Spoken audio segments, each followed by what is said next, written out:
Hello my YouTube family, welcome back to my channel Mona की रसोई। आज मैं आपको जम्मू की फेमस सूंड बताने जा रही हूँ जो सर्दियों में खासकर बनाई जाती है और खाई जाती है।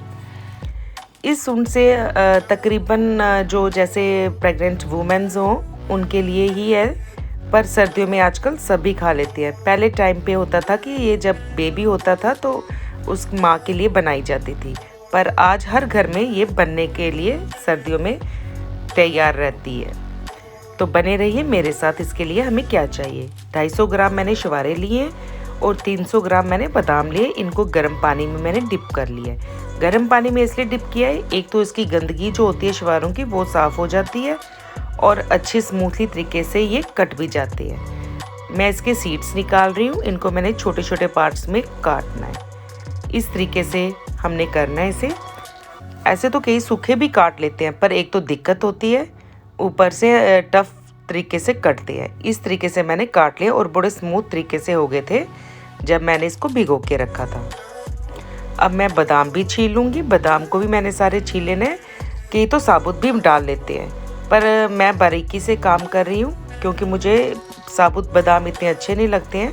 मैंने सोचा चलो इस तरीके से हम काट लेते हैं। इनको अब मैंने सारे छील लिए और इस तरीके से हमने करके रख लिए हैं तैयार। अब मुझे क्या इंग्रेडिएंट्स की ज़रूरत है वो आप देखिए कि मैंने क्या क्या इसमें डाला है। पीसी हुई चीनी है 300 ग्राम, शुवारे 250 ग्राम है, बादाम 300 ग्राम है। ये देखिए मैंने बादाम कैसे कर रखे हैं, सेपरेट सेपरेट कर दिए थे, दोनों पार्ट्स इसके अलग कर दिए थे।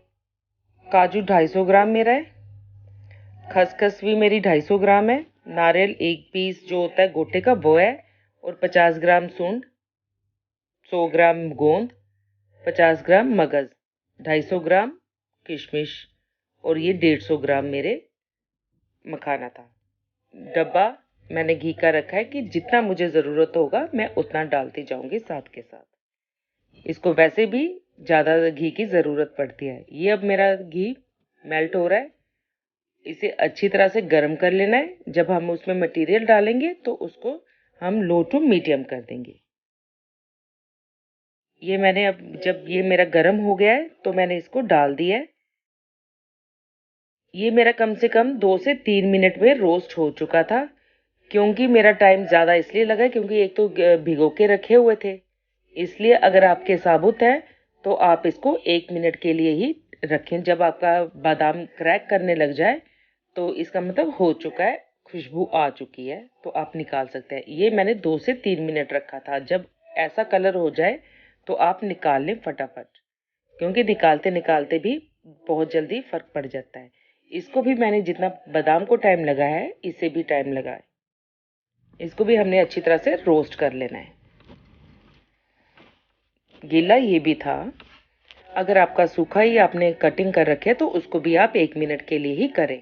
ज़्यादा करने से ये हार्ड हो जाएगा बाद में। इसमें ही अब मैंने इसको बड़े बर्तन में डाल लेना है, क्योंकि जिसमें आपने मिक्स करना है वो बर्तन बड़ा ही हो तो बेटर रहेगा। इस तरीके से अब ये भी निकाल लेना है। इसको थोड़ी देर आधा मिनट ही लगेगा। इसका ज़्यादा रंग चेंज नहीं करना है, सिर्फ रोस्ट करके फटाफट इसे निकाल लेंगे, क्योंकि ये बड़ी जल्दी अपना कलर चेंज कर लेता है, खाने में फिर जला हुआ लगता है। अब मेरा गया है ये किशमिश। किशमिश थोड़ी थोड़ी फूलने लग जाती है तो हमने निकाल लेना है इस तरीके से। बड़ा बर्तन हमने इसलिए लिया है क्योंकि जब हम मिक्स करेंगे तो हो जाएगा अच्छी तरह से। ये अब मैंने पार्ट्स इसके सेपरेट कर लिए, जैसे बादाम के सेपरेट किए थे, काजू के भी मैंने सेपरेट कर लिए थे। इसको भी 1 मिनट लगा और निकाल लिया। ऑलमोस्ट ये चीज़ें सर्दियों में ही खाई जाती है, ड्राई फ्रूट की चीज़ें। अब ये गोंद ले लिया है। गोंद मेरा थोड़ा मोटा था, तो बारीक भी मिलते हैं तो वो भी अच्छे होते हैं। अब ये भी हो गया अच्छी तरह से, पर अंदर से पका होना चाहिए। इस तरीके से आप इसको कर लेना रोस्ट। 150 ग्राम अब मैंने मखाना डालना है। मखाना एक हमारा ऐसा ड्राई फ्रूट है जो ज़्यादा घी सोख लेता है अपने में। अगर ज़्यादा डालोगे तो उतना ही सोख लेगा। इससे अच्छा है आप ठीक क्वांटिटी में ही रखिए। अब मैंने कढ़ाई को साफ करके इसको रोस्ट करना है। जो हमने खसखस ले रखी है उसको रोस्ट ही करना है हल्का सा। जब हमारी खुशबू भीनी भीनी सी आने लग जाए तो इट मीन्स कि वो भी हो जाएगा हमारा। जब तिड़कने भी लग जाता है, जैसे पॉपकॉर्न्स की आवाज़ आती है, इसकी भी आवाज़ आने लग जाती है, पर हमें बंद कर देना है। अब मैंने इसको उसके बीच में डाल देना है। कढ़ाई में मैंने थोड़ा सा घी और डाल लिया और मैंने मग्स जो है 50 ग्राम मैंने ले रखे थे, वो भी रोस्ट हल्के फुल्के कर लेने हैं मैंने इस तरीके से। ये इनको ध्यान से करना क्योंकि ये भी क्रैक जब होते हैं तो ऊपर को आते हैं, तो थोड़ा ढक्कन लगा के ही रखें।